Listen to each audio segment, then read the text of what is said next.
Good afternoon my dear friend, welcome back to my YouTube channel with Ankita Mishra.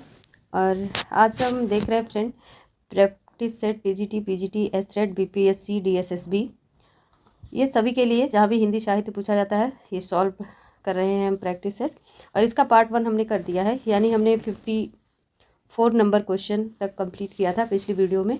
अगर आपने नहीं देखा तो आप जाके देख लीजिएगा। और प्लेलिस्ट बीपीएससी एसटेट पेपर 2 के नाम से है फ्रेंड, तो उसमें सारे प्रैक्टिस सेट जो सॉल्व किए जा रहे हैं आपको मिल जाएंगे। और बीपीएससी का पूरा सिलेबस कवर किया गया है, तो जो भी हमारे फ्रेंड अभ्यर्थी तैयारी कर रहे हैं बीपीएससी हिंदी से, तो वो देख सकते हैं, अपनी तैयारी को बेहतर बना सकते हैं। और शाम को हमारी गोविंद पांडे पुस्तक सीरीज तो चली रही है,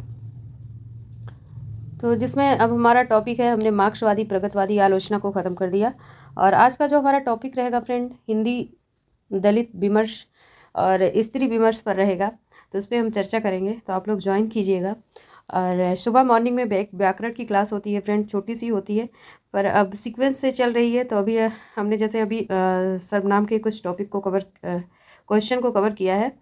तो कुछ लोग कह रहे थे नहीं आप थ्योरी लेके पढ़ाइए पहले, फिर प्रैक्टिस सेट कराइए। तो ठीक है, हम पहले जैसे प्रैक्टिस सेट थ्योरी कराएंगे, उसके बाद नेक्स्ट डे आपका प्रैक्टिस सेट लेके आएंगे। इससे आपका थ्योरी और प्रैक्टिस दोनों कंटिन्यू चलेगा और तैयारी बेहतर होगी। तो ठीक है फ्रेंड, सभी का स्वागत है आज की क्लास में। आप सभी चैनल पर अगर पहली बार हैं तो चैनल को सब्सक्राइब कीजिए, लाइक शेयर कीजिए और एक कमेंट ज़रूर छोड़िए। हम 55 नंबर क्वेश्चन से देखते हैं। मित्र संवाद पत्र साहित्य किसके बीच लिखे गए पत्रों का संग्रह है? ऑप्शन है फ्रेंड, रामविलास शर्मा, केदारनाथ अग्रवाल, नेमीचंद्र जैन या नागार्जुन, अमृतलाल नागर यशपाल या फिर अज्ञेय विद्यानिवास मिश्र।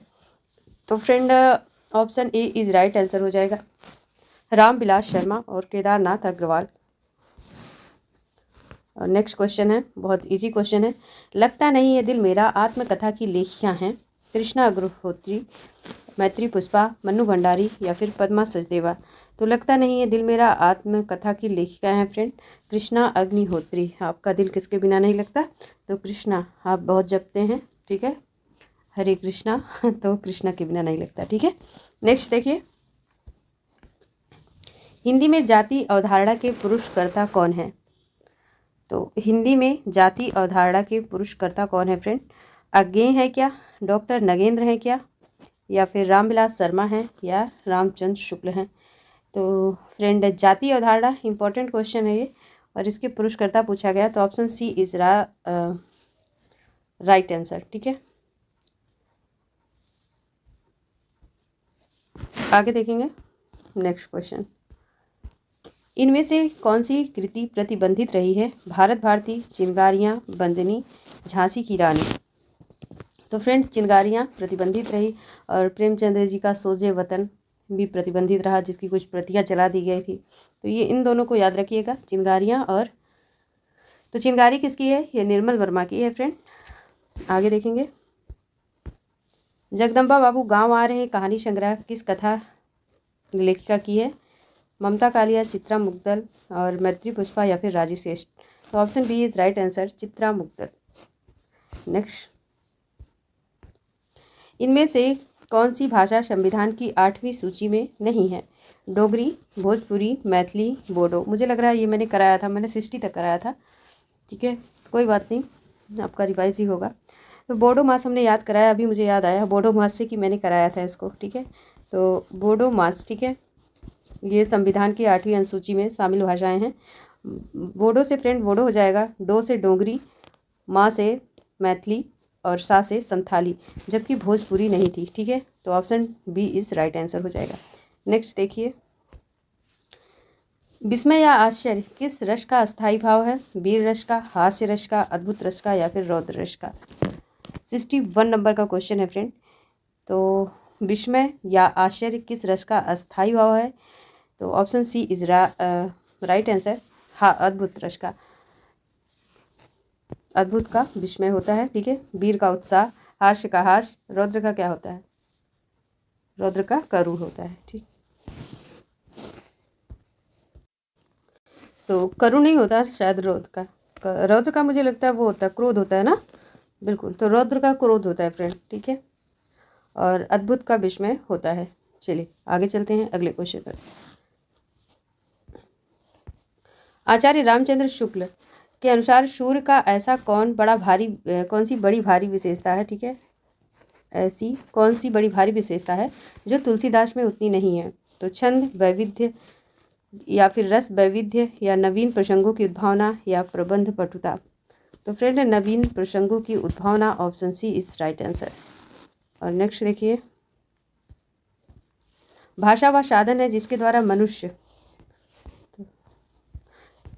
अपने विचार दूसरों पर भली भांति रूप से प्रकट करता है और दूसरों के विचारों को स्पष्ट समझ सकता है। यह परिभाषा किसकी है? तो कामता प्रसाद गुरु की है, किशोरीदास वाजपेयी की है, डॉक्टर श्याम सुंदर दास की है, या महावीर प्रसाद द्विवेदी की है। तो भाषा वह साधन है फ्रेंड जिसके द्वारा मनुष्य अपने विचारों और दूसरों पर भली भांति प्रकट कर सकता है या दूसरों के विचारों को स्पष्ट समझ सकता है। यह परिभाषा है फ्रेंड किसकी है? तो यह परिभाषा कामता प्रसाद गुरु की है, option A is right answer. और गोविंद पांडे पुस्तक सीरीज में तो ये भली भांति स्पष्ट किया गया है, ठीक है, और आपको वासुदेव नंदन में भी ये मिल जाएगा क्योंकि ये वेरी वेरी आईएमपी क्वेश्चन है। आगे चलते हैं, नेक्स्ट क्वेश्चन देखते हैं। वेरी वेरी इंपॉर्टेंट क्वेश्चन ये भी है। लोकनायक वही हो सकता है जो समन्वय करने की अपार धैर्य लेकर आया हो। उनका सारा काव्य समन्वय का विराट चेष्टा है।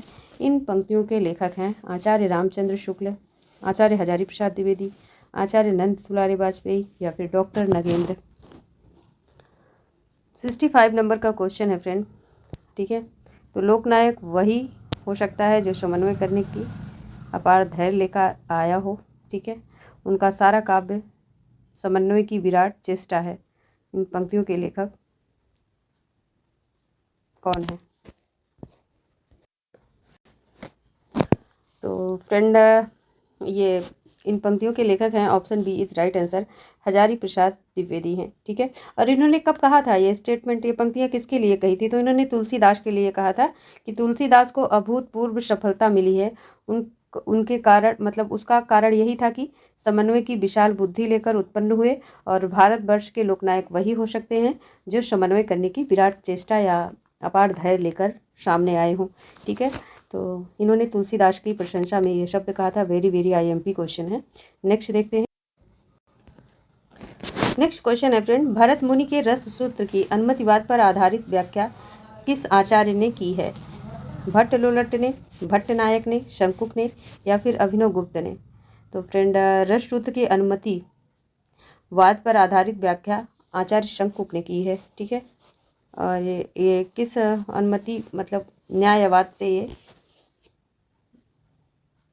क्या थे, घिरे हुए थे? तो option C is right answer है। आगे देखेंगे अगला क्वेश्चन, और ये भी बहुत इंपॉर्टेंट क्वेश्चन है। सर्वप्रथम किस आलोचक ने अपने किस ग्रंथों में देव बड़े बिहारी के विवाद को जन्म दिया? मिश्र बंधु हिंदी नवरत्न में, पद्म सिंह शर्मा बिहारी सतसई की भूमिका, कृष्ण बिहारी मिश्र या देव बिहारी, लाला भगवान दीन, या फिर बिहारी और देव? तो चलिए बताइए। 66 नंबर का क्वेश्चन है फ्रेंड। तो मिश्र बंधु हिंदी नवरत्न में, option A is right answer. आगे चलते हैं। चलिए बहुत अच्छा सा क्वेश्चन आ गया आपके लिए।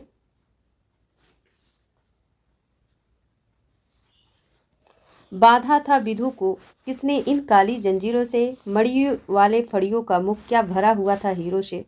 इन पंक्तियों में कौन सा अलंकार है? बहुत ही अपर लेवल का क्वेश्चन है, सुपर भी है तो बताइए आप। तो friend option B is right answer होगा, ठीक है। उपमा रूपक उत्प्रेक्षा में option B is right answer. रूप का तिशयोक्ति, ठीक है। कुछ आंसर हमने पहले बता दिया आपको। तो अगर आपसे पूछ रहे इस अलंकार के मतलब क्या, कैसे पहचानते हैं आप, ठीक है, इसकी परिभाषा क्या है? तो फ्रेंड जहाँ केवल उपमान के वर्णन से उपमेय का बोध कराया जाता है, ठीक है, तो वहाँ पे कौन सा अलंकार होता है? रूप का अतिशयोक्ति होता है, ठीक है। नेक्स्ट देखते हैं। नेक्स्ट क्वेश्चन है, देव कवि किस जिले के थे? मैनपुरी, बनारस, गोरखपुर, या फिर Etawah? Very very important question है। देव कवि किस जिले के थे? तो friend option D is right answer, Etawah के थे। आगे देखेंगे अगले क्वेश्चन को। आचार्य रामचंद्र शुक्ल ने हिंदी साहित्य का इतिहास के आधुनिक गद्य साहित्य परंपरा के प्रवर्तन अंतर्गत प्रथम उत्थान की कालावधि निर्धारित की है। संवत 1900 से 1950 विक्रमी तक, संवत 1925 से 1950 विक्रमी तक, 25 से 75, या फिर संवत 1900 से 25 विक्रमी संवत तक। 69 नंबर का क्वेश्चन है फ्रेंड। तो option B is right answer, 1925 से 50 विक्रमी संवत तक। Next very very important question. अखरावट काव्य कृति के रचयिता कौन है? उस्मान है, जायसी है, मंझन है, या फिर कुतुबन है? तो option B is right answer है फ्रेंड, जायसी है। पद्मावत, अखरावट और एक क्या है, कहरनामा। ठीक है, तो मुख्य रूप से तीन ही रचनाएं इनकी मानी जाती है। आचार्य रामचंद्र शुक्ल ने तीन को ही मान्यता प्रदान किया। आगे देखेंगे अगला क्वेश्चन। आलपीन और गमला किस विदेशी भाषा के शब्द हैं? फ्रेंच, जापानी, अंग्रेजी, या फिर पुर्तगाली? तो फ्रेंड अंग्रेजी तो नहीं है, ना ही फ्रेंच है, तो ये पुर्तगाली है। ठीक है, option D is right answer. Next question है 72 नंबर का है क्वेश्चन। अरे छोटा हो जा। 72 नंबर का क्वेश्चन है फ्रेंड। भक्ति काल के किस कवि को जड़िया विशेषण से विभूषित किया जाता है? चतुर्भुज दास को, नंददास को, सूरदास को, या फिर परमानंद दास को? तो ये क्या हो रहा है?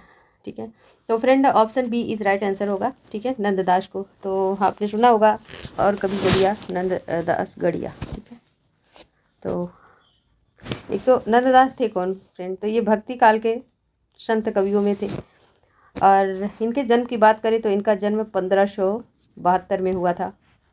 ब्रज भाषा के ये कवि थे। वल्लभ संप्रदाय के पुष्टि मार्ग में दीक्षित थे ये, और 8 कवियों में भी इनका नाम आता है, अष्टछापी भी थे। ठीक है, और ये किसके शिष्य थे? वेरी वेरी इंपॉर्टेंट है फ्रेंड। तो ये विट्ठल नाथ के शिष्य थे, विट्ठल नाथ के शिष्य थे, विट्ठल नाथ। कभी कभी पेन भी नहीं चलता। ठीक है, अगर पूछ ले कि इनकी सबसे प्रसिद्ध पुस्तक क्या है, तो पंचाध्यायी, रास पंचाध्यायी, रास पंचाध्यायी।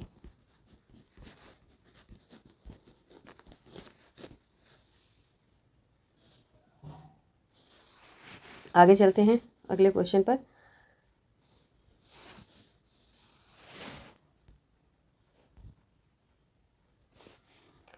अगला क्वेश्चन है फ्रेंड, रचना के आधार पर वाक्य के भेद हैं 6, 3, 8 या फिर 4? तो आप, ये बहुत इजी क्वेश्चन है फ्रेंड। मैंने आपको एक ट्रिक भी बताई थी। जैसे रचना में 3 वर्ड हैं, ठीक है, तो रा, च, ना, तो ये 3 याद रख लीजिएगा। रचना के आधार पर अगर पूछे वाक्य के भेद तो 3 होते हैं।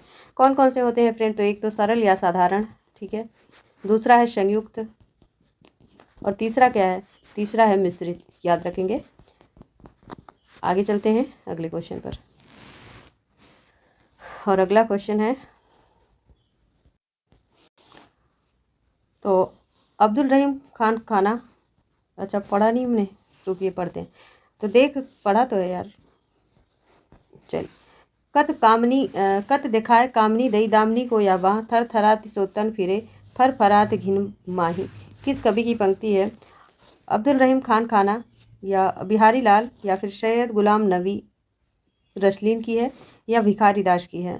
तो इस प्रश्न में हमें कन्फ्यूजन है, और आप इसको ज़रूर सर्च कीजिएगा ये किसकी पंक्ति है। वैसे ऑप्शन बी इस राइट आंसर है, लेकिन मुझे लग रहा है कि अब्दुल रहीम खान खाना हो सकते हैं, तो थोड़ा सा डाउट है, तो आप इसको ज़रूर चेक कीजिएगा। नेक्स्ट क्वेश्चन देखते हैं फ्रेंड।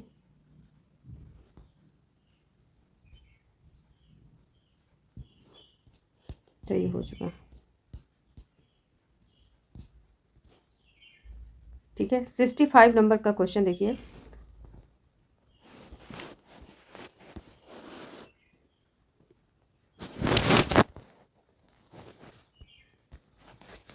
हिंदी के मध्यकाल को भक्ति आंदोलन, भारतीय चिंतन धारा का स्वाभाविक विकास किस कवि की पंक्ति है ये, किसने कहा है यह? तो आचार्य रामचंद्र शुक्ल, हजारी प्रसाद द्विवेदी, या फिर राम कुमार वर्मा, या राहुल सांकृत्यायन। तो फ्रेंड, आपको पता है आपके मन में हजारों विचार और चिंतन धारा निवास करते हैं, हजारों तरफ मन हमारा भटकता है, हजारों विचार आते हैं मन में।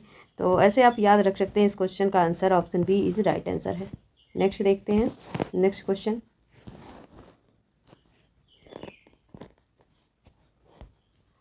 दंडी के काव्य शास्त्रीय ग्रंथ का नाम बताना है। प्रतिदर्श है, काव्यालंकार है, काव्यादर्श है, या साहित्य दर्पण है? तो दंडी के काव्य शास्त्रीय ग्रंथ का नाम फ्रेंड क्या है? तो काव्यादर्श है। ठीक है, option A is right answer. और आपसे अगर पूछा जाए कि दंडी कौन सी शताब्दी के आचार्य हैं, इनका समय क्या है, तो आप क्या लगाएंगे फ्रेंड? तो दंडी जो है फ्रेंड ये 7वीं शताब्दी के हैं। ठीक है, इनका समय सप्तम स्वीकार किया जाता है, 7वीं या सप्तम याद रख सकते हैं। दक्षिण भारत के निवासी थे और दंडी पल्लव नरेश सिंह विष्णु के क्या थे? सभापति भी थे। ठीक है, और आप जान ही रहे काव्यादर्श इनका शास्त्रीय ग्रंथ है। आगे चलते हैं अगले क्वेश्चन पर।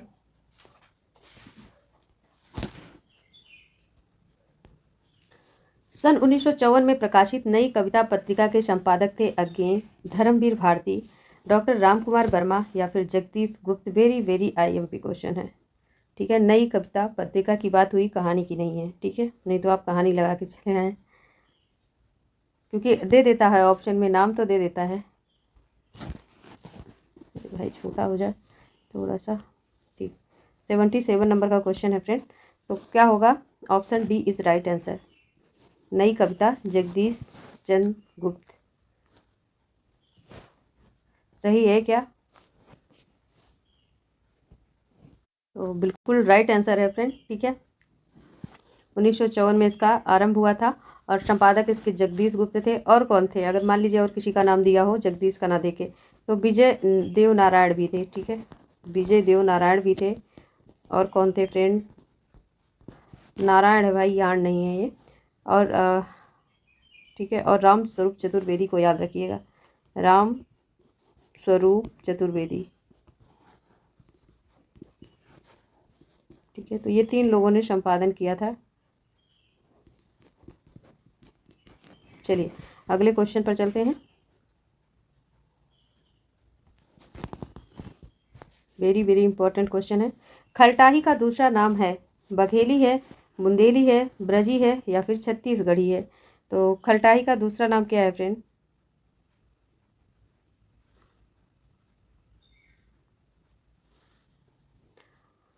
तो खलटाही का दूसरा नाम है फ्रेंड छत्तीसगढ़ी।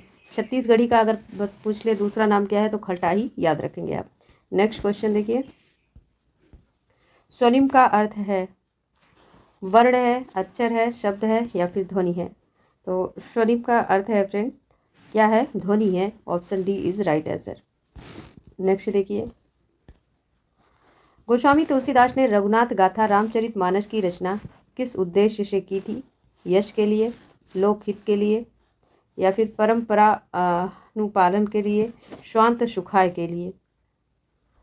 तो इसका भी आंसर फ्रेंड क्या होगा? ऑप्शन डी होगा, स्वांत सुखाय के लिए किया था। ठीक है, आगे चलते हैं। 81 नंबर क्वेश्चन को देखते हैं। विरुद्धों का सामंजस्य विषयक सिद्धांत किसने प्रतिपादित किया है? डॉक्टर नगेंद्र ने, हजारी प्रसाद द्विवेदी ने, रामचंद्र शुक्ल ने, या विश्वनाथ प्रसाद मिश्र ने? वेरी वेरी इंपॉर्टेंट क्वेश्चन है ये। विरुद्धों का सामंजस्य विषयक सिद्धांत बताना है आपको। तो ऑप्शन सी राइट होगा फ्रेंड, रामचंद्र शुक्ल ने। नेक्स्ट। किस सूफी कवि की रचना में दोहा चौपाई के स्थान पर 12वें चौपाई छंद का प्रयोग हुआ है? नूर मोहम्मद, कुतुबन, मुल्ला दाऊद, या फिर कासिम शाह? तो option A is right answer, Noor Mohammad. क्योंकि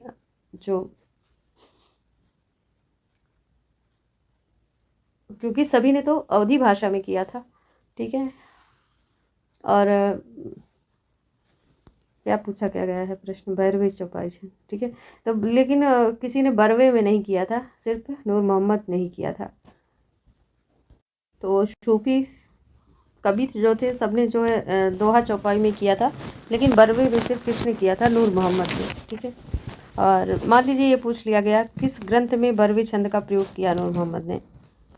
तो फ्रेंड अनुराग बांसुरी, ठीक है, इनका ग्रंथ है अनुराग बांसुरी, काव्य है 1764 ईस्वी का। तो भाषा तो अवधि रही है, लेकिन अगर छंद पूछा जाए तो छंद इनका बरवे छंद। ठीक है। नेक्स्ट क्वेश्चन,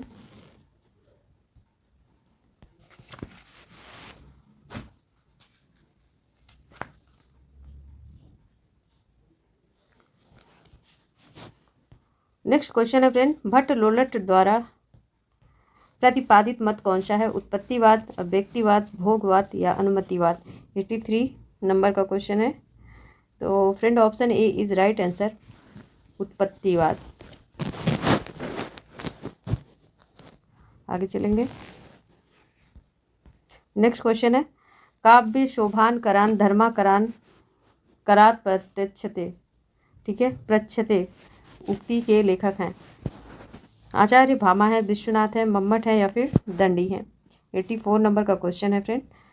तो काव्य शोभा करान धर्मान करात प्रच्छते उक्ति बतानी है, तो option D is right answer, Dandi है। आगे देखेंगे। सदल मिश्र की भाषा की विशेषता है? पूर्वीपन है या सहज एवं प्रभावमयी भाषा है या उर्दू की प्रमुखता है या किस्सा गोई है?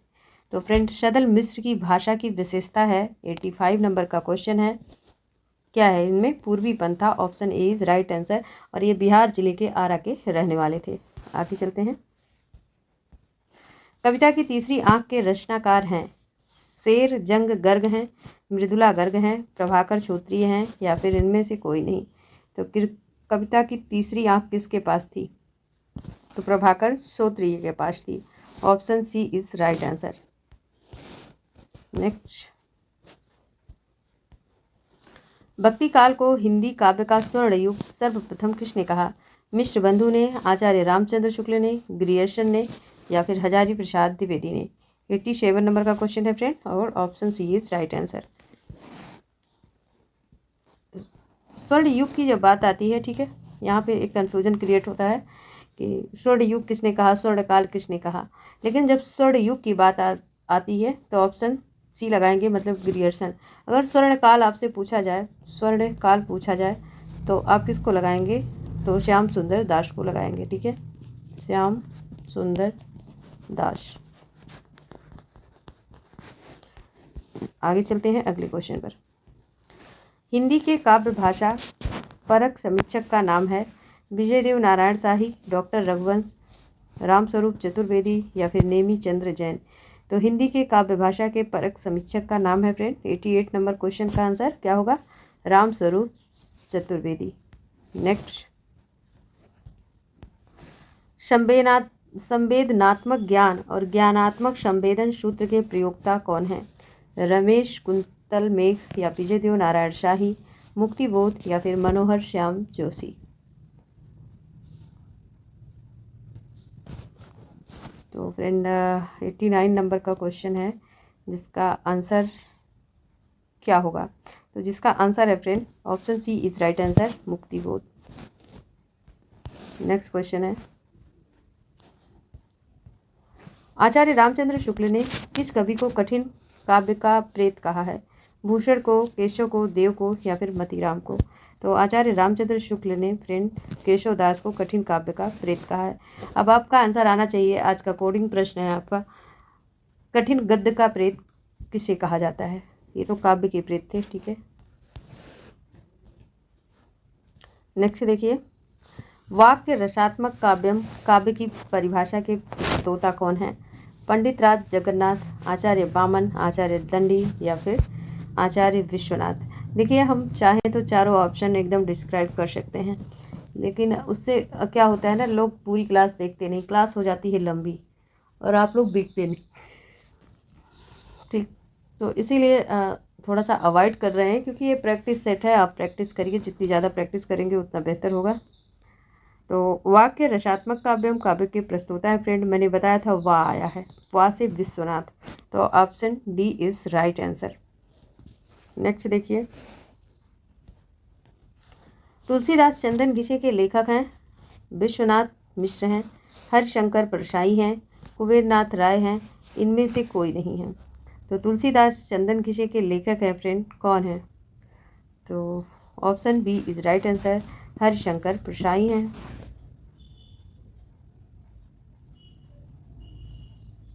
सही है क्या?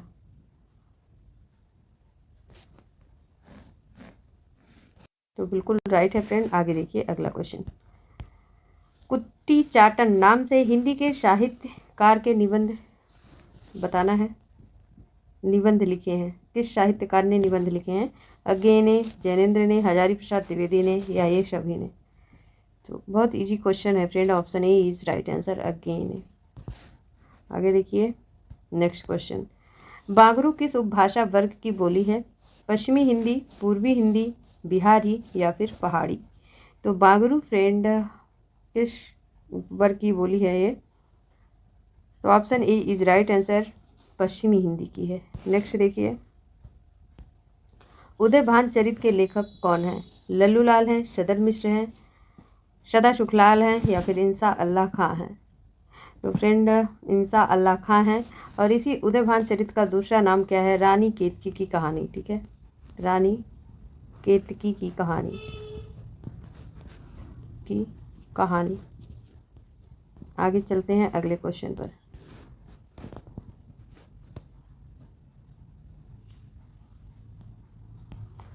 अमन का राग के लेखक हैं, भवानी प्रसाद मिश्र हैं, मुक्तिबोध हैं, शमशेर बहादुर सिंह हैं, या फिर त्रिलोचन है? 96 नंबर का क्वेश्चन है फ्रेंड। तो option C is right answer, Shamsher Bahadur Singh है।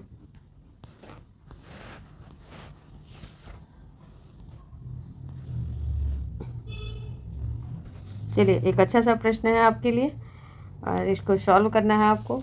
ठीक है, तो कालक्रम के अनुसार इन रचनाओं का सही क्रम इंगित करना है। बताइए। पद्मावत, मृगावती, चित्रावली, मधुमालती। चित्रावली, मधुमालती, मृगावती, पद्मावत। मधुमालती, पद्मावत, मृगावती, चित्रावली। मृगावती, पद्मावत, मधुमालती, या फिर चित्रावली?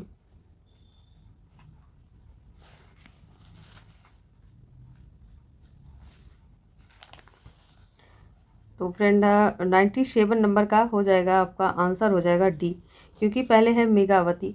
तो मृगावती कब की है फ्रेंड? 1501 की, 1501। ठीक है, पद्मावत 1540।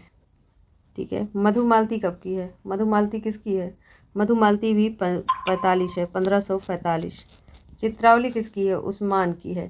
तो चित्रावली का समय क्या है? चित्रावली का समय क्या है? तो ये 13 में है ना, 13 चित्र, 13 ही तो है शायद।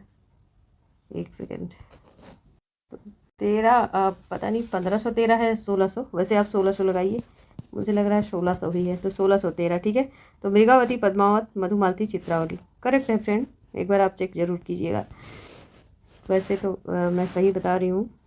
देखिए नेक्स्ट क्वेश्चन देखिए, 98 नंबर का क्वेश्चन देखिए, थोड़ा फास्ट चलते हैं जिससे पूरा हो जाए 125 क्वेश्चन। ठीक है, 125 क्वेश्चन। प्रकाशन वर्ष के अनुसार निम्नलिखित आत्मकथाओं का सही अनुक्रम बताइए। मुड़ मुड़ कर देखता हूँ, आज के अतीत, अर्धकथानक, टुकड़े टुकड़े दास्तान। या फिर टुकड़े टुकड़े दास्तान, अर्धकथानक, आज के अतीत, मुड़ मुड़ कर देखता हूँ। आज के अतीत, टुकड़े टुकड़े दास्तान, आज के अतीत फिर से दे दिया, और मुड़ मुड़ के देखता हूँ। अर्धकथानक, टुकड़े टुकड़े दास्तान, आज के अतीत, या फिर मुड़ मुड़ के देखता हूँ। तो ऑप्शन डी राइट होगा। ठीक है, आपको पता है अर्धकथानक किसकी है? बनारसी दास की है। मुड़ मुड़ कर देखता हूँ राजेंद्र यादव का है फ्रेंड। तो टुकड़े टुकड़े दास्तान ये आत्मकथा किसकी है फ्रेंड? तो ये अमृतलाल नागर की है। और आज के अतीत की आत्मकथा के रचनाकार कौन है? तो भीष्म साहनी है। ठीक है, आगे चलते हैं अगले क्वेश्चन पर।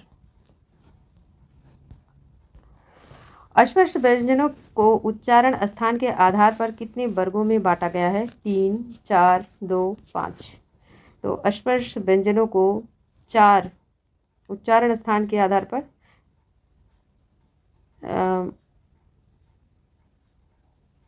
5 वर्गों में बांटा गया ना। का, एक तो का हो गया, दूसरा चा, क, च, ट, त, प, क च ट ट प 5, ठीक है, 5 आप याद रखेंगे। आगे देखेंगे अगला क्वेश्चन।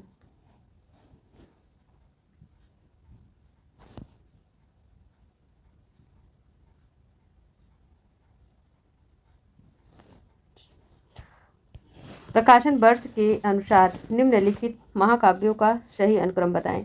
साकेत, उर्वशी, प्रिय प्रवास, कामायनी, प्रिय प्रवास, साकेत, कामायनी, उर्वशी, कामायनी, प्रिय प्रवास, उर्वशी, साकेत, उर्वशी, प्रिय प्रभात, कामायनी, साकेत।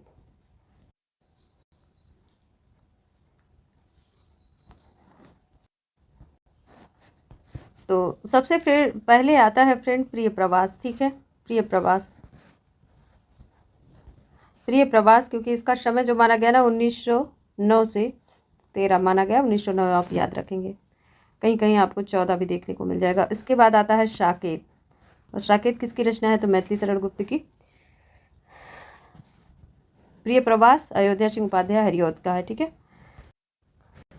तो साकेत का समय होता है फ्रेंड, साकेत का क्या समय है? 1931, 1931। तो कामायनी फ्रेंड 1915 या 16 आप याद रख सकते हैं। अरे सॉरी 16 नहीं है, 1935 है, अंतिम रचना है ना प्रसाद की, ठीक है। और उर्वशी भी 1909, 1909, ठीक है। तो क्या होगा? ओ फ्रेंड इसमें कोई ऑप्शन सही है ही नहीं, ठीक है। ये प्रश्न को आप काट दीजिए, क्योंकि ये सब बड़ा उल्टा पुल्टा दे दिया है, क्योंकि 1909 की तो उर्वशी भी है, ठीक है।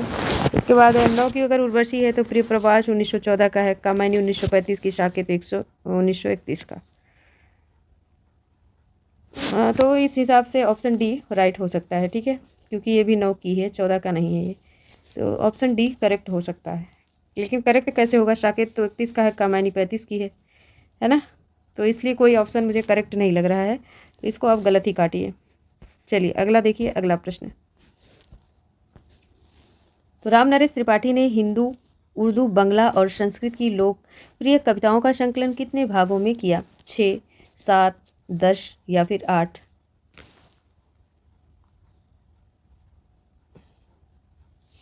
तो friend option D is right answer, 8 भागों में किया है। नेक्स्ट देखते हैं।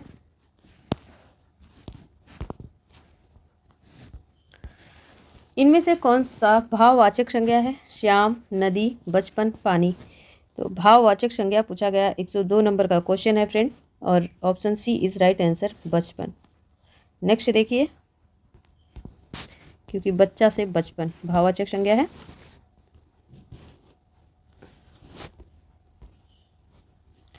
इसमें है निजवाचक सर्वनाम का प्रयोग किस वाक्य में हुआ है, ठीक है। तो यह मेरी निजी पुस्तक है, आज अपनापन कहाँ है, अपनों से क्या छिपाना, आप भला तो जग भला। तो आपको बता दें कि आज सुबह मॉर्निंग में ही आपकी सर्वनाम की क्लास हुई है फ्रेंड, जरूर देखिएगा सर्वनाम की प्रैक्टिस सेट।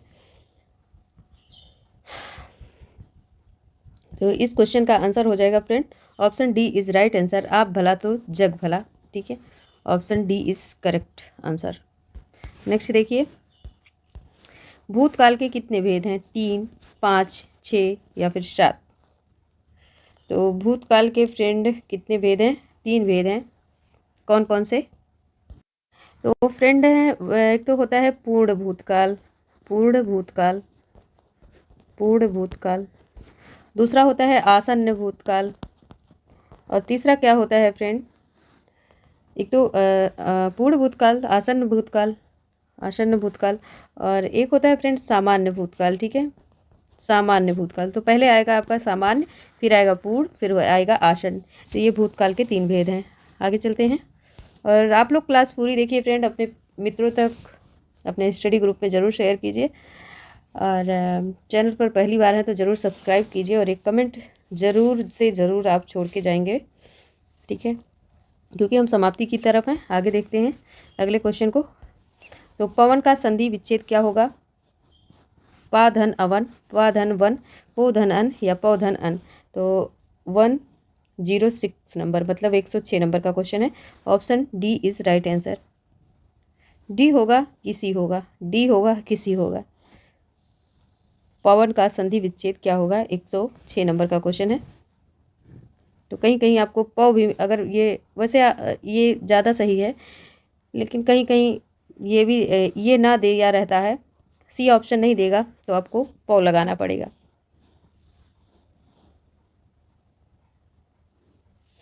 ठीक है, तो ये आप हटा दीजिए। तो डी आपका इनकरेक्ट ही है, समझिए। अगर ये नहीं दिया होगा तब आप ये लगा सकते हैं, क्योंकि ऐसा एग्ज़ाम में बना हुआ है प्रश्न, तो मैं बता रही हूँ आपको। तो option C is right answer. Next देखेंगे, पोधनन। यथाशक्ति में समास कौन सा है? अव्ययी भाव, तत्पुरुष, द्वंद्व या फिर द्विगु? तो शक्ति के अनुसार बताना है। अव्ययी भाव समास है, option A is right answer. Next देखिए, कविता में मुक्त छंद का प्रयोग किसने आरंभ किया? निराला, पंत, प्रसाद, केदारनाथ? तो फ्रेंड निराला ने। आगे देखेंगे, अब फास्ट चल रहे हैं क्योंकि समय बहुत हो गया। मधुर मधुर मेरे दीपक जल में कौन सा भाव व्यक्त हुआ है? श्रृंगार, विरह, करुण या फिर विरह और रहस्य? तो option D is right answer friend, विरह और रहस्य। नेक्स्ट देखिए, वेरी वेरी इंपॉर्टेंट, हिमाद्री तुंग सिंह से क्या है? बताइए। प्रेम गीत है, शोक गीत है, हास्य गीत है या फिर प्रणय गीत या प्रयाण गीत है? तो 110 नंबर का option D is right answer, प्रणय गीत है फ्रेंड। और किसका है ये? तो ये जयशंकर प्रसाद का है। ठीक है, नेक्स्ट देखिए, 111 नंबर का क्वेश्चन। जी हाँ हुजूर मैं गीत बेचता हूँ, किस कवि की पंक्ति है? रोटी, उषा, स्वदेशी शासक या फिर गीत भरोस? तो बताइए, किस कविता की पंक्ति है? जी हाँ हुजूर मैं गीत बेचता हूँ? तो ये तो किसका है? भवानी प्रसाद मिश्र का है क्या? भवानी का ही तो लग रहा है। ठीक है, तो 111 नंबर का है फ्रेंड। तो गीत फरोश लगा लीजिए, वैसे मुझे कंफर्म नहीं है इसका, मैं बताऊंगी। आगे देखिए, अगला क्वेश्चन 112 नंबर का। जनतंत्र का जन्म किस कवि की रचना है? दिनकर की, महादेवी वर्मा की, धूमिल की या रघुवीर शाह की? ऐसे ही एग्जाम में भी होता है। ठीक है, आ तो रहा होता है लेकिन कंफर्म नहीं होता है, जहाँ पे हम आंसर गलत करके आते हैं। तो जनतंत्र का जन्म, जनतंत्र कवि कौन है बताइए? 112 नंबर का क्वेश्चन है।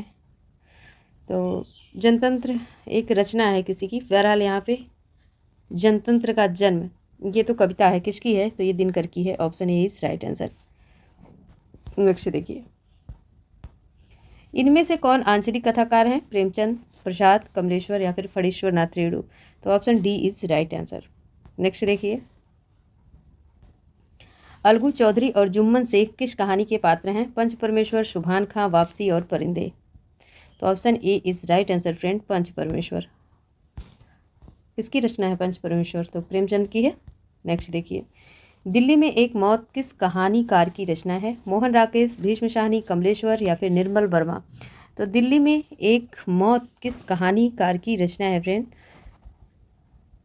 तो option C is right answer, Kamleshwar की है। नेक्स्ट,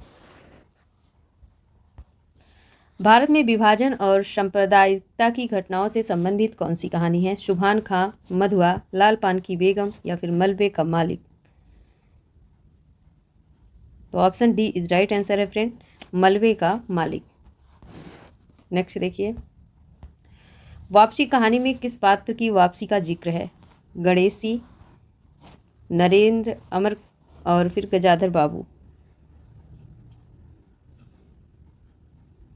तो वापसी किसकी कहानी है? उषा प्रियंवदा की है ना। 117 नंबर का क्वेश्चन है friend, option D is right answer, Gadadhar Babu. Next देखिए, शिव का विशेषण क्या है? सीवेश, शंकर, शैव या फिर शैल? तो शिव का विशेषण फ्रेंड शैव होता है, option C is right answer. Next देखिए, अंधे की लकड़ी का अर्थ है गंवार व्यक्ति, अनपढ़ व्यक्ति, एकमात्र सहारा या फिर बिल्कुल असमर्थ होना? तो अंधे की लकड़ी, option C is right answer, एकमात्र सहारा होना।